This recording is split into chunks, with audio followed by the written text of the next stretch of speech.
Evening everyone and welcome back to RTG.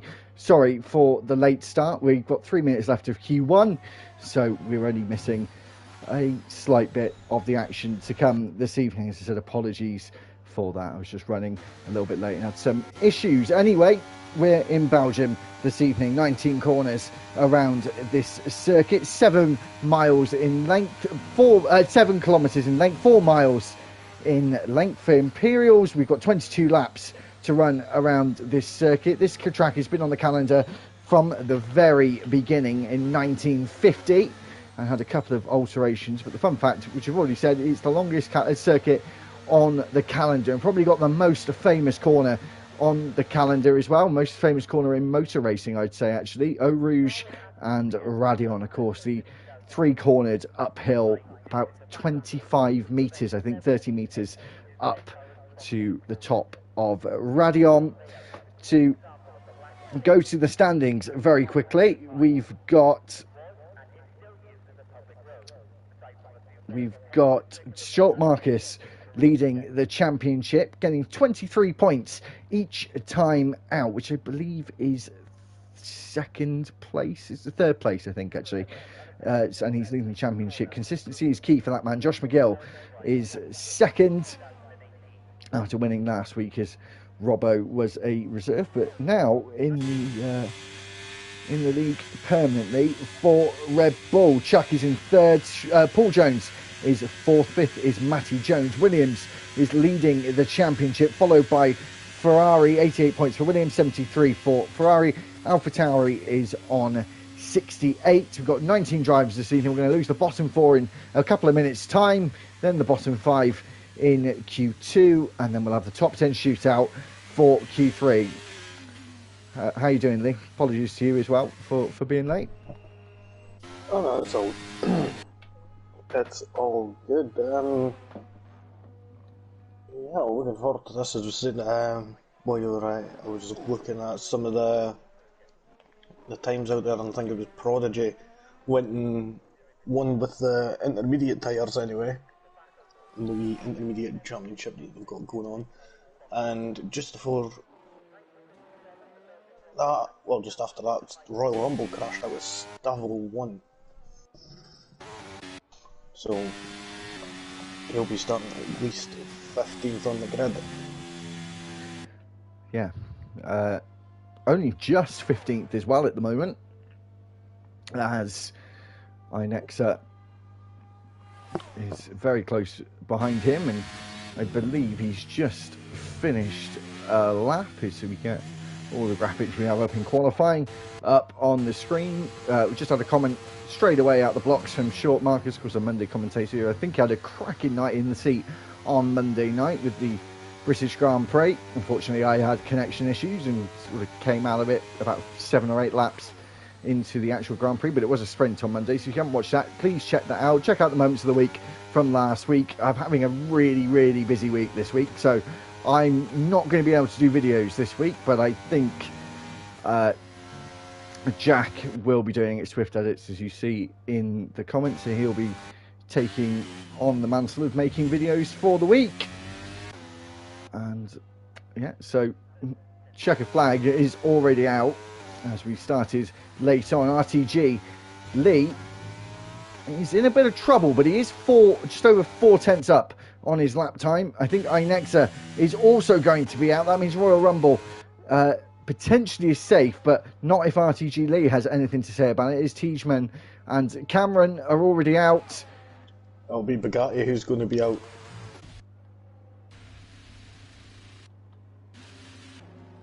Currently, Royal Rumble's sitting P14 technically. I was going to bump Bugatti down. So now Royal Rumble just got through by the skin of his teeth, even though he ain't going to be continuing. So it's going to be 14 in the next session. 1 second, Lee. Got that. Ooh, nearly seen Ross there in the Williams going around Stavro and nearly putting it into the wall.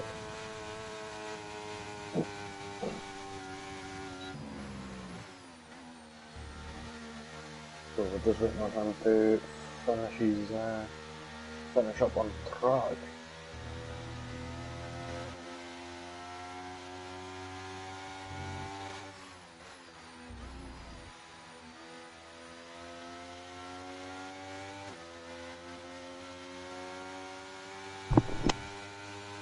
Sorry about that, Lee. I had the old man call me a second. That's all good. 2 seconds. No worries. Yeah, so as the clock runs down, and I can see we already have a fair few people in the on the live stream, so appreciate that. If you haven't subscribed already, please do. And as I said, you will see highlights from this week, and Swift Edits will be dealing with that. Also, I'm going to attach it to the channel eventually. Me and Jack have got our own channel lined up for other content, and I'll put that in as well as Swiftly Productions. So you could subscribe to that when I do. That'd be appreciated anyway, Lee. So, a quick rundown there of the first of 3 qualifying sessions. We've got Josh, who was the top with a 42.165. Just narrowly behind him was Matthew in second. Then it was Short Marcus and Prodigy and Chuck. That would be the top 5. The 5 that are being eliminated here.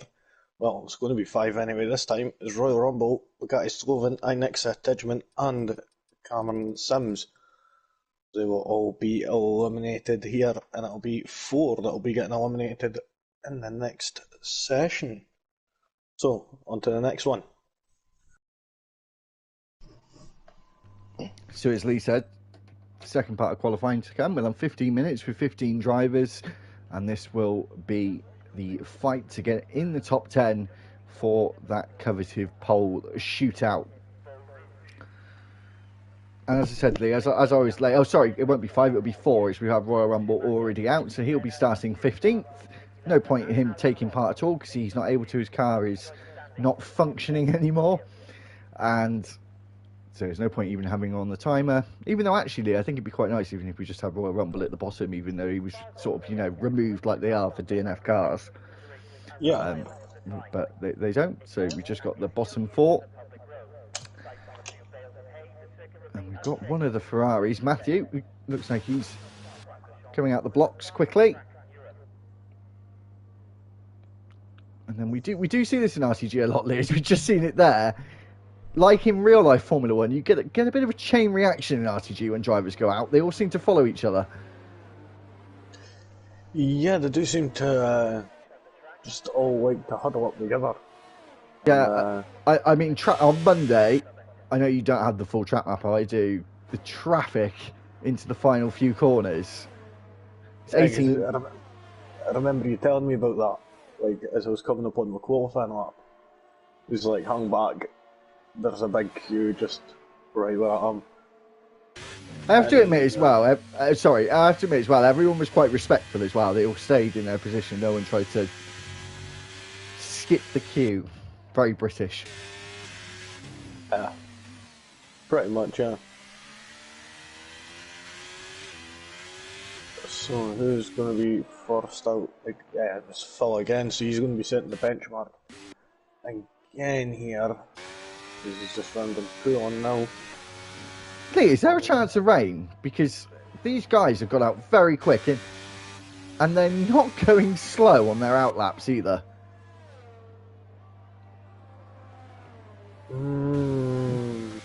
All of them bar one is out on circuit at the moment. And it pretty much is a big queue of cars. It could be, but I mean... Almost looking like you're trying to get out of Spa-Francorchamps on a Sunday evening. I mean, it's possible.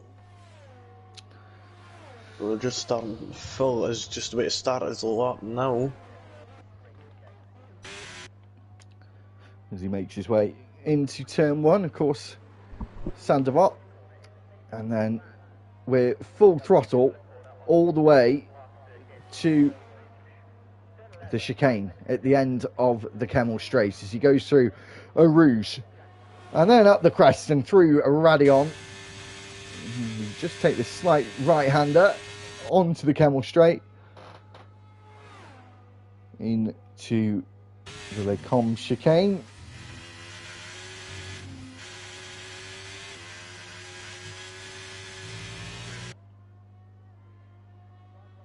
As he comes into Rivage, off Camber's corner, this quite a difficult corner to get right, and then into No Name, which he did go wide there. It looked like he went off the circuit, and the back end really didn't want to agree with what his right foot was doing as he makes his way through Pouon.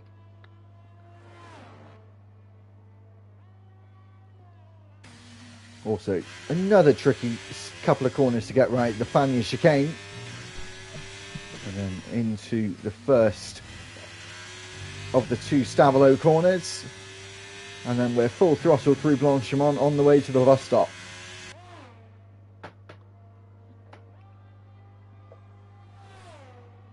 And here we don't get DRS. I think it is because of Blanchimont being a bit too much of a tight radius corner, but you get some blinding slipstream towards the bus stop. Oh yeah, I would say that. Banker there putting in a 143.8. See Josh McGill smash that again right away with a 142.6. And then Chuckle with a 142.9. Prodigy 143 flat. Ginge 43.4. Lee 43.5. Who's next coming around? We've got Ake and Matthew there, 44.1 in a 2 minutes 5. So Matthew backed off there. Got Clay the Monkey up next. Goes fourth fastest with a 143.250. Ross coming across the line goes fastest, 142.6. Up next, Matty Jones in that green Aston Martin coming across the line goes fifth with 143.1, just narrowing, missing out.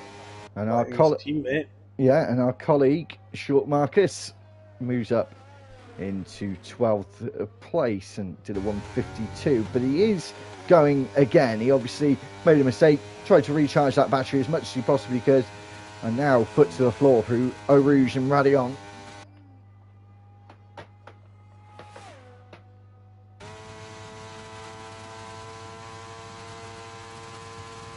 And actually, Lee, it's the first time I've really spoken to you since Monday. Actually, where did you finish? Obviously, I had connection issues. I didn't.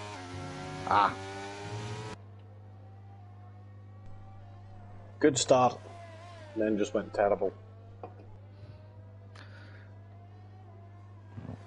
So, I need to get better. As the Alpine got out of the way of Short Marcus there, as well as the Aston Martin, that was Matty Jones.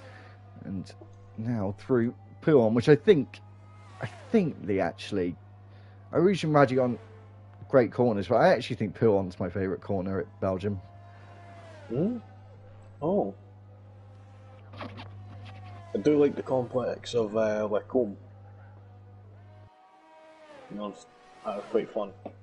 This track's just such a good track. I don't know what it is.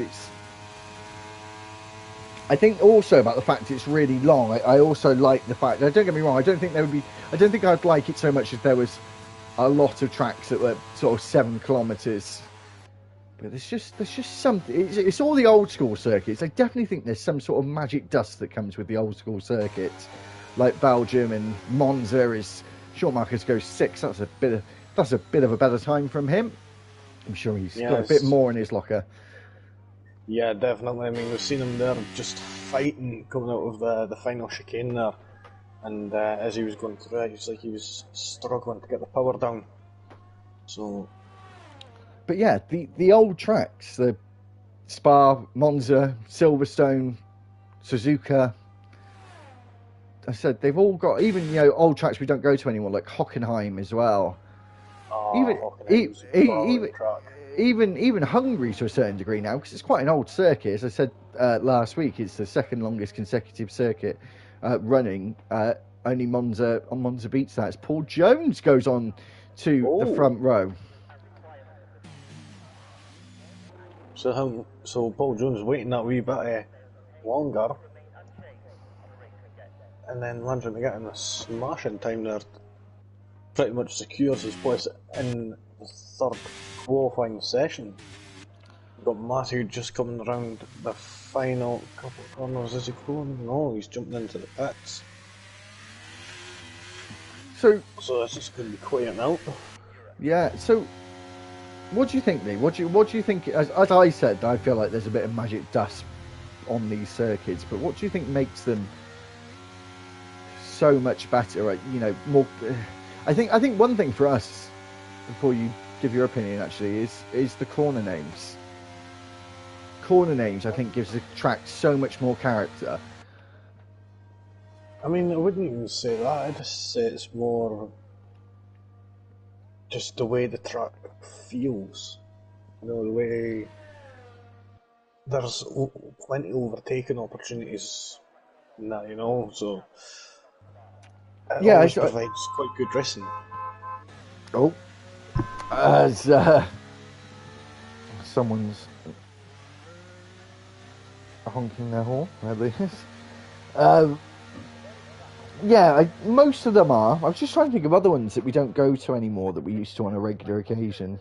Probably only Nürburgring, but Nürburgring isn't even that old, the GP circuit. And I suppose a lot of them are changed now. Even Silverstone's changed. It's nowhere near the original. But since places like Spa got shortened, obviously it was a mad dash through the Ardennes forest, the Belgian countryside, and apparently it was frightfully dangerous back in the day. Still is, of course, as we unfortunately still lose lives at this circuit. Did a few weeks ago with the Formula Alpine driver. Apologies, I can't remember his name. Delano, I think. Delano. Yeah. You know, obviously we had Antoine Hubert lose his life here in 2019, and not sure what they're going to do. They made changes to Eau Rouge and Rayon, but on the other hand, I think it's sad, but it's motor racing. I mean, they know that yes, I know nowadays we don't really see it anymore, not like you did in the 70s and the 80s, or even before that, even the 90s, of course, losing people like Ayrton Senna and Roland Ratzenberger on that weekend in 1994, but yeah, I think you can't really lose a corner like Eau Rouge and Rayon because they don't make them like that anymore. They're dangerous for a reason, and and it's the reason why a lot of these guys go racing anyway. They love that thrill of being so close to the edge. Mm-hmm. Yeah, I mean, it's just one of those things. Like, I mean, they're getting paid all this money as well. So, but arguably, it's. I completely agree, but I'd argue, especially as Prodigy. Prodigy putting in 141.8. Yeah, just before obviously getting to the crunch time of end of Q2, but I don't know. I know you're not so interested in it, but you do sort of keep your ear in sometimes, Lee. But obviously, hearing about the Saudi League in football at the moment, taking all of these sort of European players and paying them £1 million a week and ridiculous money. So yeah, they make stupid money, but still football players outrank that. And yeah, we've had some instances like Christian Eriksen obviously had his heart attack in the Euros in 2020 or 2021 is it actually took place, but they don't so much die in football like you could do as a racing driver. I know, no, I agree. The prices they get paid is absolutely ludicrous for kicking a ball about, to be honest. It's just mad. Had you heard about the Saudi League though? Grabbing all of these European players like, like like Sadio Mane and Karim Benzema and Jordan Henderson as well. He's gone. Left Liverpool, gone to the team that Steven Gerrard is managing. Probably because he wanted someone there that could understand what he was saying. As we're watching Matthew come through the final corner, but we won't talk about football. We'll arguably talk about the better sport, in my opinion. And he goes on to the front row with a 42.2. But Prodigy, that's a very decent time. I mean, I was watching one of the esports leagues, not actually the F1 esports, but the leagues that the esports drivers race in, and Lucas Blakely did a 1:39.9. So for us to be a what? 39.9. My God, man, that guy got pure nos in his car or something.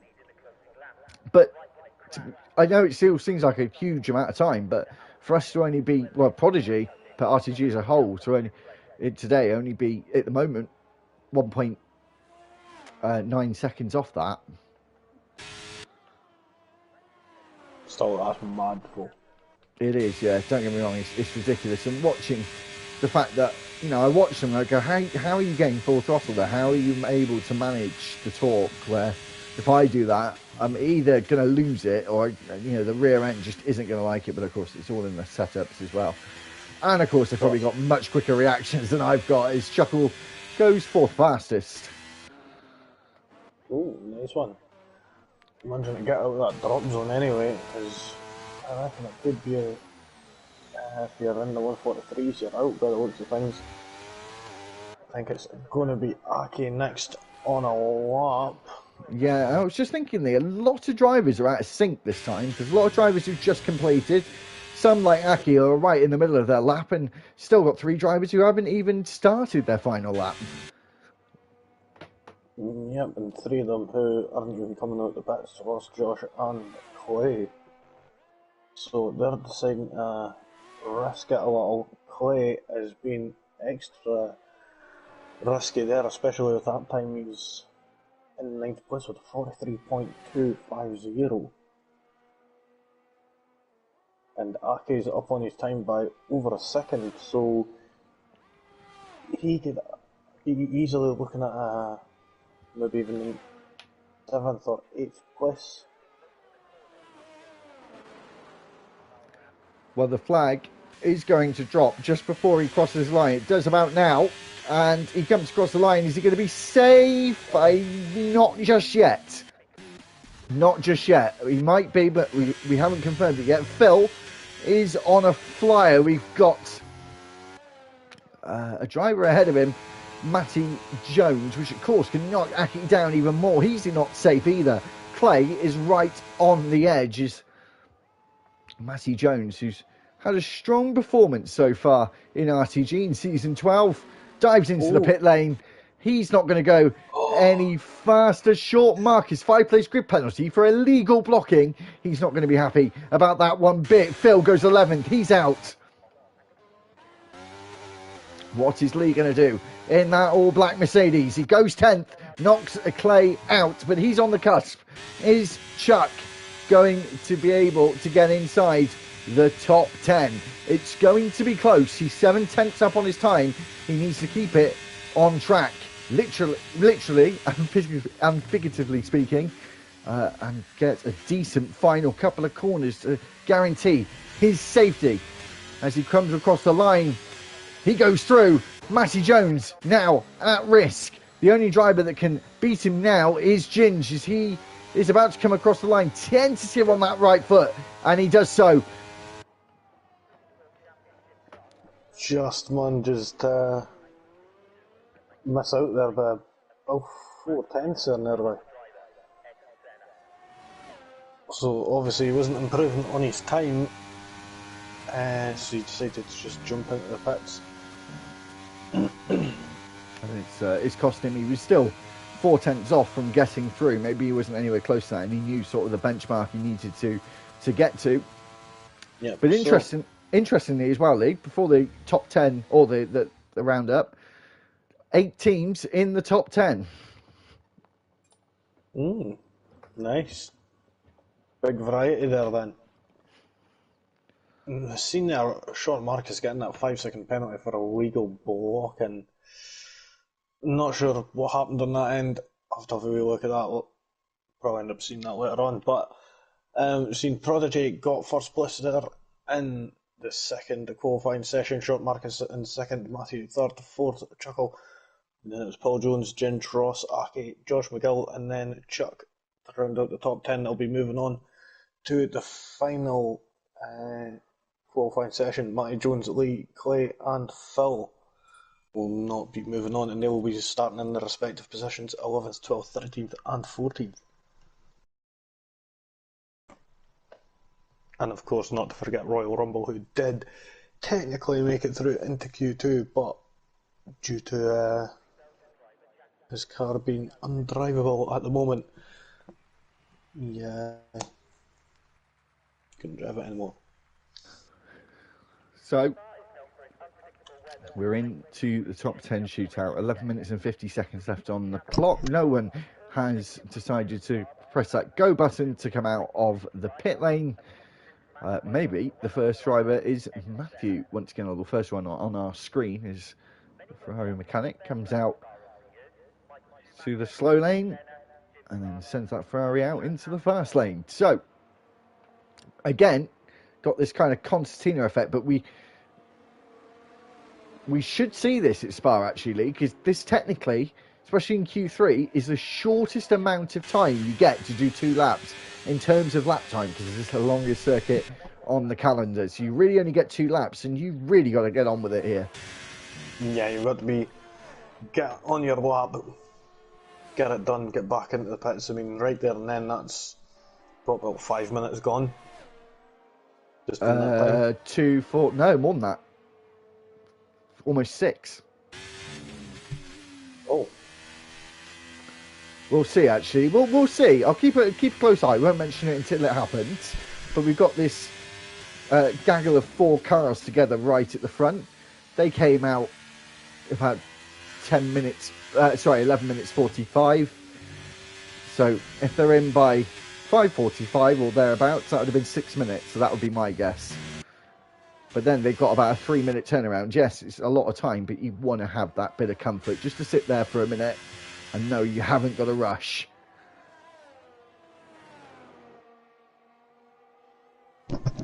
Yeah, you've got it's all about being able to compose yourself again, just get ready, and then be able to get going for your next lap again.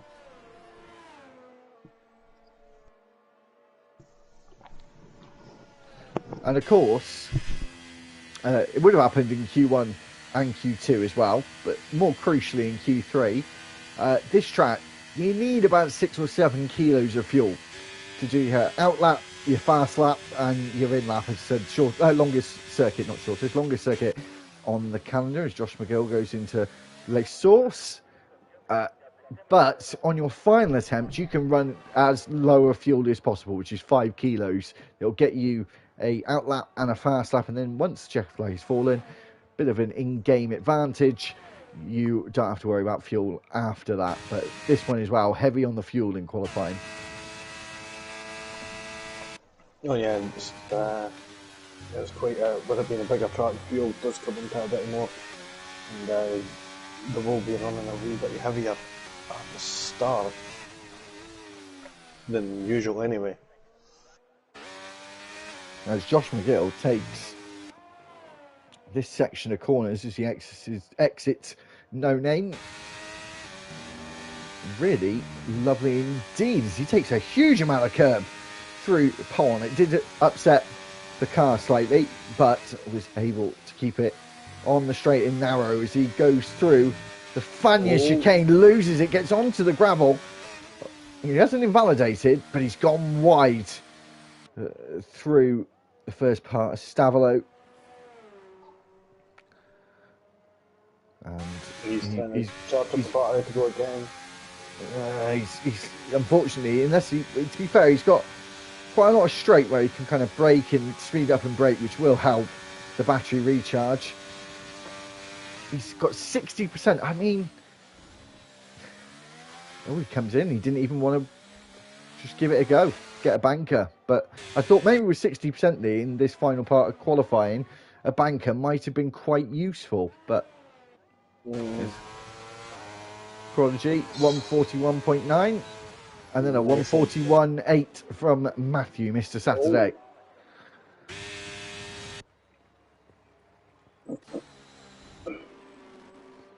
Ginge rounds the final corner, 143.0, very close between the top 3, even closer. Oh, sorry, no, 43.0, not 42.0. and a 42.4 for Chuck, and a 42.6 for Aki. Chuckle. Coming across the line, goes third with a 142.425. Just 500ths of a second between him and Chuck. Sean Marcus putting in a belter of a time, a 141.842. And we'll have a wee quick look there at the gap there.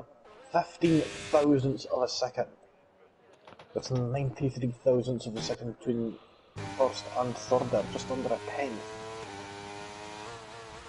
We've got Ross. I believe he is on the lap here. Yeah, he's pushing the gearbox to its absolute limit on the rev range, so he's got to be on a flying lap. Takes a huge amount of curb into Puan, and then on the entry apex of Puan, also again a huge amount of curb, unsettled that car on the exit as he goes through the Fania chicane and out to this first part of Stavolo. Takes it nicely across the curb there, uses all of the track as humanly possible. This is the second part of Stavolo, and then through the slight right-hander of Paul Ferret, and as we go towards Longchamp. Also ballsy corner here, especially in wet conditions. Full fuel, you have a harder set of tyres, it can feel more like a corner, that one. And Ross G actually decides to bail out of that one and go into the pits. As Josh McGill now is the only driver out on the track, and subsequently the driver out of sync here. But does he want to clear track, or will it be more advantageously for drivers to go out at the end and hopefully pick up a bit of a tow towards the bus stop? I mean, it's just all about timing, really. You've seen, I think, is that Paul Jones there? Yeah, he's just came out of Stavolo there. He's running on fumes. Yeah, I was going to say, I thought he might have been waiting to give Josh McGill a tow, but actually he's on an outlap as here comes Josh McGill. One thing we can't see, which doesn't look like he is, he should be putting that battery on, Lee, because I don't know if you noticed that. When you do put the battery on, it does give you that notable more speed, actually. Obviously getting that extra almost 200 horsepower from the battery.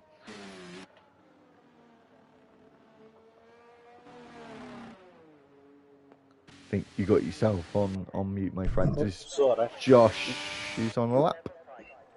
Yeah, I was just saying that it is better to put it on before you come into the final chicane, I would say, as you want to be ready coming into the final chicane to be able to start your lap.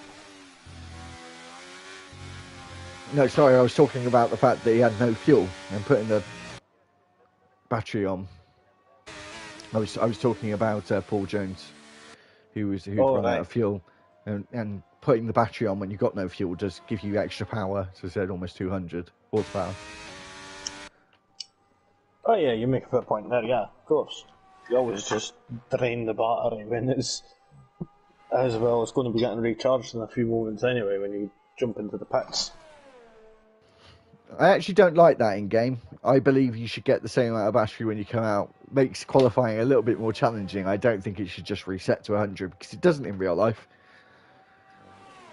Yeah, but do they not charge it up in the pits? Like, give it a wee quick zip.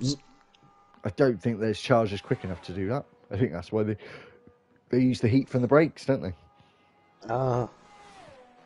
Because I remember a few years ago, I think it was Alonso that was on about it, or something, about something about they didn't charge the battery or something when he went in for his qualifying lap. And you see Josh McGill at 141.5. Very, very, very quick time from the Alpine driver. Now he's sitting on provisional pole, and we've got the Williams of Ross G, who's reserving this evening in that Williams. Not sure if I've personally, I think he's been in the lead before, but I don't think I've personally seen him. So he's coming up Eau Rouge and through Radion, but he's got that slow Alpine ahead of him, Lee. That could give him a little bit of time. And where's Josh McGill going to go here? Is he's actually right into the chicane? Whoa! Oh, that was a glitch. Right, thank God. I thought it was just me there. I think that was just an internet issue for Ross. Almost gave me a bit of a heart attack there. I was ready to say, I thought you was going to go and try and take Josh McGill out. I was a little bit worried, but yeah. It's all well and good. Just a bit of poor internet from the Williams driver, and he's just making his way to the Fagnes chicane. When we were watching the Belgian Grand Prix, of course, which was last weekend, just like we had Hungary last week, and the race was the weekend, the actual race was the weekend before that. I was watching it with the missus, and she kept giggling. It's some of the corners, the childish mind that she has. Really? And what ones was she giggling at? Puon, Fagnes. Really? Yeah. Believe it or believe it not. Hopefully she's not with me tonight. She's babysitting. But hopefully she's not come on the stream and heard me say that. Apologies if you have, Joe. As Ross goes fifth with a 142.339.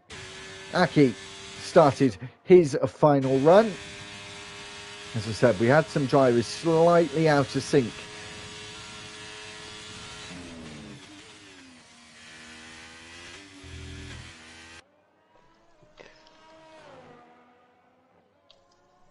So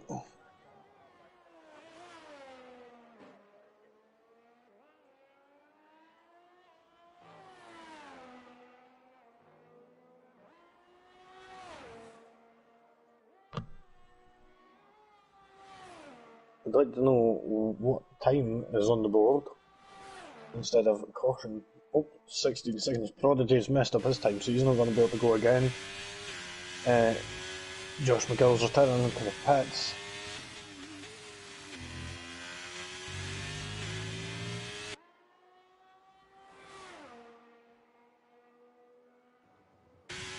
So I think Aki is going to be the first driver to set a lap. Oh no, it's Prodigy, isn't it? Oh no, Prodigy's invalidated. Okay. So yeah, he's not going to go any faster. It's going to be Aki, then the McLaren of Short Marcus. After that, and what is Aki going to set? Of 142.6 was his time before, and now it's 142.577. So Short Marcus up next, and then not sure who we have after that, Lee. Can you find out? It's Ross. It's Ross. I think Ross has just set a time though, so it won't be him. As Short Marcus goes on to provisional pole, but by a hair's breadth, as we're waiting for the next man, which will be Paul Jones. Was going quick in the first couple of qualifying sessions. Goes fifth with a 42.1. Up next, Chuckle. 41.9. No, fifth. Oh yeah, he's just crossed the line. Matthew is the next man up. Our RTG, Mr. Saturday, making his way to the line. Is he going to go on to pole? He does with a 141.4. Ginge will be the last man. Is he going to pip Matthew to the pole? No, he goes seventh with a 42.2, and that means the Ferrari of Matthew is on pole by 14 hundredths of a second. Right, somebody get the mop out, because these guys are sweaty. Like, their times are just... Jesus. Oh, sorry, I misquoted there. Just over a tenth was the fastest time. Sorry, I was reading the wrong number. I thought they were both said both at 141.5, but it was a 141.4. So, a rundown of the final qualifying session. The top 10 here. So, got Matthew on pole, just pipping Short Marcus at the end. Short Marcus in second, Josh McGill in third, Prodigy in fourth, Chuckle in fifth, Paul Jones Jr. in sixth, Ginger in seventh, Ross in eighth, Chuck in 9th, and Aki in 10th. So, not much of a gap there between the top three anyway. Just over a tenth there.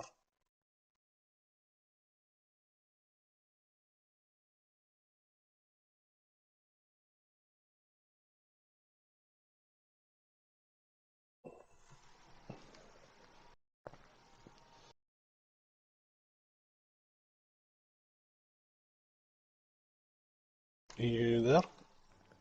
Sorry, yeah, I am. I was just thinking. Oh. Do you know the reason why we don't do formation laps? Because I found out today. Yeah. Because it glitches out and doesn't let anyone move. Yeah, something like that. Pretty much got the nail on the head there. Oh dear. Yeah, you seen that too. Oh, right. Oh, is that us? Oh. What has happened? Lee, can you hear me?